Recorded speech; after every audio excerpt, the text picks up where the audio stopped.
just about a mile from the centre of Chalfont St Peter, on land which was given to St Thomas's Hospital by King Edward VI in 1553, the hilltop hamlet of Horn Hill gathers itself loosely about these crossroads.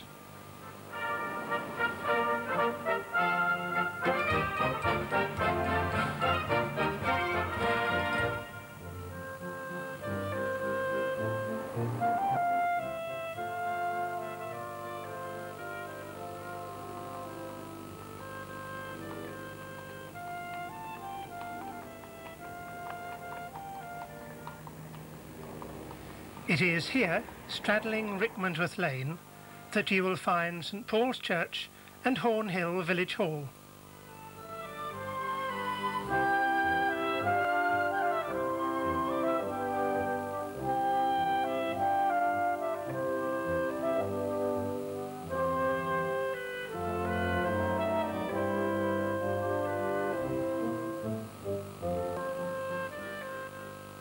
St Paul's was built in 1866 after an endowment of £1,000 by the Reverend George Gleed, the then vicar of St Peter's Church in Chalfont St Peter. Public subscription then raised the £800 building costs.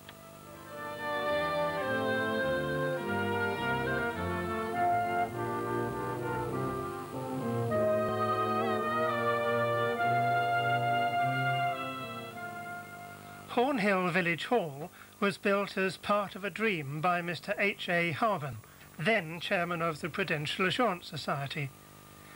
He was living at Newland Park, and he wanted to create a complete model village here at Horn Hill.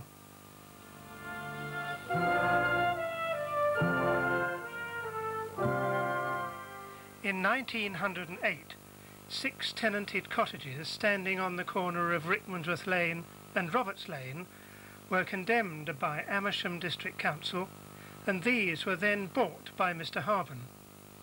He arranged with the council that the tenant should stay in them for a while until he had built other accommodation for them.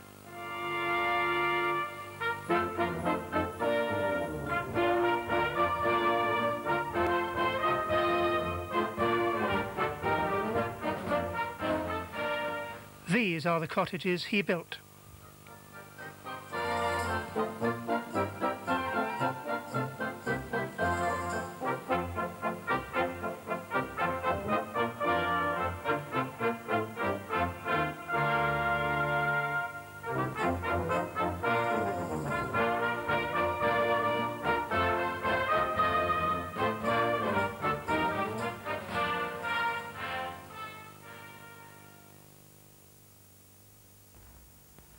When Mr Harben was looking through his agent's rent roll for the cottages in Horn Hill, he noticed that one of them was being let to a Mr Joseph Stevens, who was my father, and he asked what the cottage was used for, and was told that it was used for Sunday school, Sunday services, and also during the week as a reading room where the youngsters played draughts and dominoes, etc. There was nothing else in Horn Hill at all for their amusement or entertainment.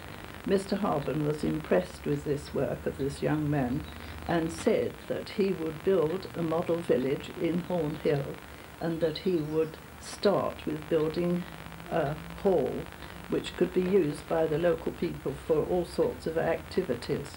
He also offered my father at that time an old cottage rent-free to use whilst the hall was being built.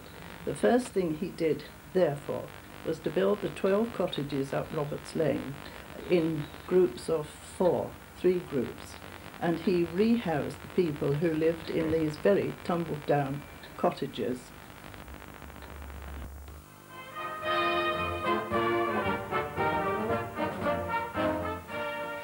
When the hall was built, a young turkey oak sapling was planted in front, on the actual site of the original cottages. Some 60 years ago, a young man named Stan Ellsworth frightened the ladies of a local WI by sitting in its branches, covering himself with a white sheet and making weird noises. Now come with me and take a walk round this rather unique place in which we live.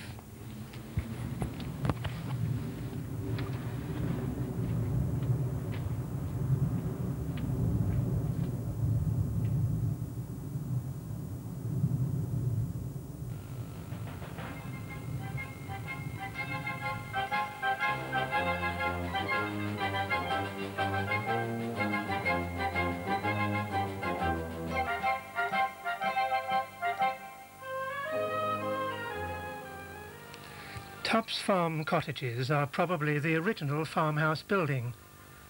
An early reference to Tubbs Farm is made in the church rate book for Chalfont St Peter in 1688, when the then tenant, a Ralph Weatherly, was charged 10 shillings. Large areas of the local land in the 12th and 13th century were owned by the church and administered by the Abbot of Missenden. But by 1210 Robert's Farm was held by a Robert Kipping, hence the name Robert's Farm and of course Robert's Lane. He also owned Kipping's Farm, sometimes known as Skipping's Farm, off Chesham Lane, which eventually became part of the Chalfont Centre for Epilepsy when it was founded in 1892. Later, the centre acquired Robert's Farm too, but this has now been sold for residential development. Much of the early structures are expected to be retained as a result of the local authorities' planning requirements, but it is undoubtedly the end of an era.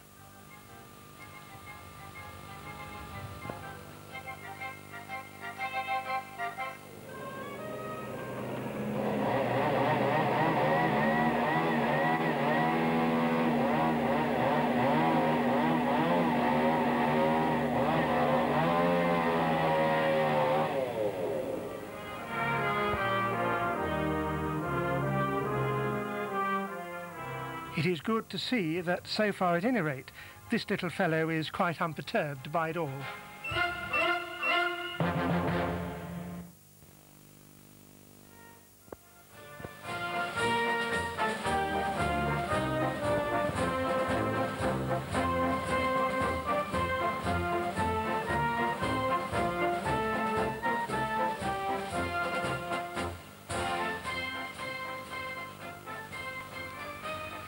May Stevens was born here at Kilnwood Farm. At that time, the small cottage was surrounded by cherry trees. This is one of the few remaining. The cottage has been much altered since then and is now 2 homes. This is Dick Fountain, our local farmer, who lived in Kilnwood Farm as a young boy until his family moved to Springview.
Crosskeys was an old public house in the hamlet, and it was here that May's father Joseph was born in 1874.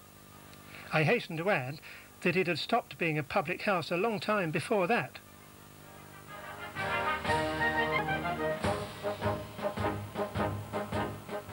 The Dumbbell is now the only public house in the hamlet, but back in the 19th century there used to be a third. Workers digging the trench for the recently installed gas supply found evidence of old footings in the grass verge by Kilnwood Farm, and it was here that the Black Horse used to be, just by the pond. Court cottages were built in 1889 to house the gardeners to Hornhill Court. These cottages along Shire Lane originally belonged to High Trees, now known as Hornhill House. One was used as a tack room, while the other was lived in by the gardener. It is just not possible to film Hornhill House, but it is, I think, interesting to reflect that during World War II, General de Gaulle spent a lot of time here during the German occupation of France. His security guards were accommodated in these cottages. Russet Barn was also part of High Trees. Many years ago there was a large hand-painted window in the side which was dated 1455, but this has long since gone.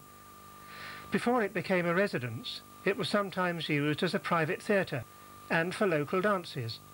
One New Year was piped in by a Scottish piper on the balcony inside.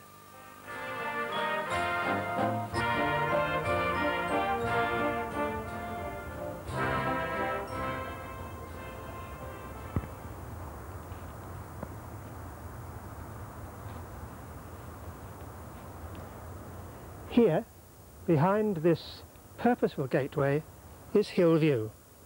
It has always been the big house of Hornhill, known as Hornhill Court, and was occupied for many years by the Roscoe family. The Roscoes were closely connected with the village hall right from the beginning, with Mrs. Elsie Roscoe, the owner's daughter, being the first secretary in 1911. And Mrs. Dora Roscoe was one of the first trustees in 1947. It is a large house with a beautiful garden, but in recent years it has been occupied by a naturist club and is not therefore open for general viewing. The Crooked Billet was originally two one-up and one-down cottages with their entrance doors at opposite ends. Dick Fountain was born here, and the family stayed on until they moved to Kilnwood Farm in 1937.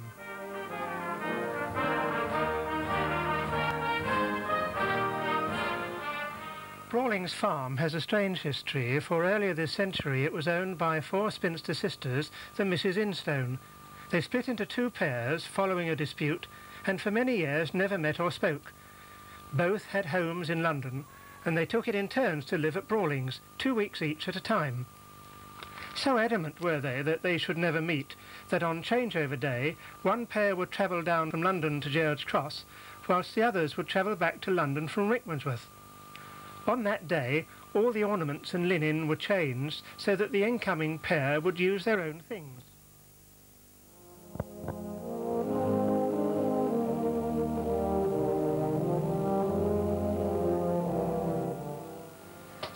I have heard that Queen Elizabeth I travelled regularly along Rickmansworth Lane to engage in falconry in the surrounding woodland.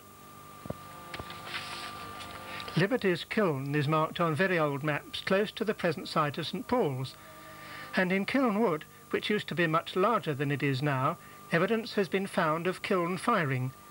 It is said that bricks from Hornhill were used to rebuild St Peter's Church in Chalfont St Peter after the tower collapsed and wrecked it following torrential rain in July 1708. Close by the footpath in Kiln Wood, next to these cottages, is a spring, and at the turn of the century farmers from the Mead, the Misbourne Valley between Chalfont St Peter and Chalfont St Giles, would come here for water when the Misbourne ran dry. It did even in those days. The spring is directly behind me here, and May remembers her mother using water directly from the spring whilst living at Kilnwood Farm. However, after she found that a tramp was washing his socks in it, she insisted that the water be boiled before it was drunk. Across Rickmansworth Lane from Kilnwood Cottages is Lambettis. This brings me neatly back to Joseph Stevens, for he built it for his family in 1907, and May, and her sister Frances, lived here until moving to Lower Road in 1980. And it is to May that we now turn to end this tribute to Hornhill Village Hall on its 80th birthday.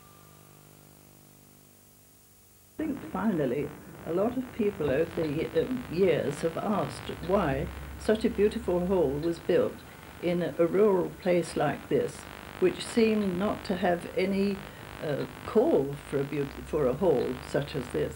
But I think it is because the dream of Mr. Harben was never fulfilled because of his untimely death in 1910, before the hall itself was finished.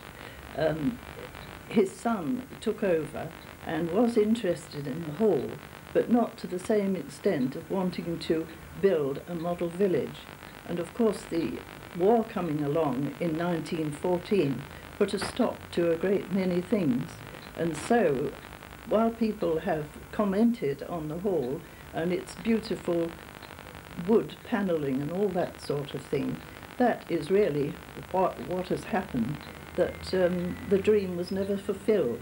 And I think it is up to us, the people of the locality, to make full use of the hall and do all we can to help fulfill the dream that Mr. Harben made 80 years ago.